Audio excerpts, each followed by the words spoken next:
JSS পাকিস্তানের ISI পরিচালিত সন্তুলার্মা গৃহযুদ্ধ সৃষ্টি ও ভারত বিরোধী কর্মকাণ্ডে লিপ্ত এমন সব অভিযোগ তুলে প্রবাসী চাকমা ও তাদের সংগঠনের নেতৃবৃন্দ ভারতীয় চাকমা নেতাদের কাছে খোলা চিঠিতে এসব দাবি করেছেন।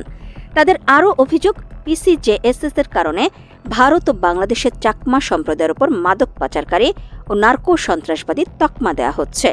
এ অপবাদ দূরীকরণের লক্ষ্যে বিশ্বের বিভিন্ন প্রান্তে বসবাসরত চাকমারা খোলা চিঠি দিয়েছেন ভারতের চাকমা নেতৃবৃন্দের কাছে। খোলা চিঠিদাতারা হলেন সুইস যুগ্ম অ্যাসোসিয়েশনের সভাপতি সঞ্চয় চাকমা, প্রজ্ঞা তাপস চাকমা, কানাডাস্থ সিএসটি ডিফেন্স ফোর্সের সেতু চাকমা, চীনের যুগ্ম স্টুডেন্ট ইউনিয়নের নেতা সজীব চাকমা, কোরিয়ান ভয়েস অব যুগ্ম ইউথের অ্যাক্টিভিস্ট পারিশ চাকমা প্রমুখ। খোলা চিঠিতে তারা দাবি করেছেন, আমরা বিশ্বের বিভিন্ন প্রান্তে ছড়িয়ে থাকা চাকমা প্রবাসী ব্যক্তিবর্গ যারা সামাজিক ও জনকল্যাণমূলক কর্মকাণ্ডে সক্রিয়ভাবে জড়িত।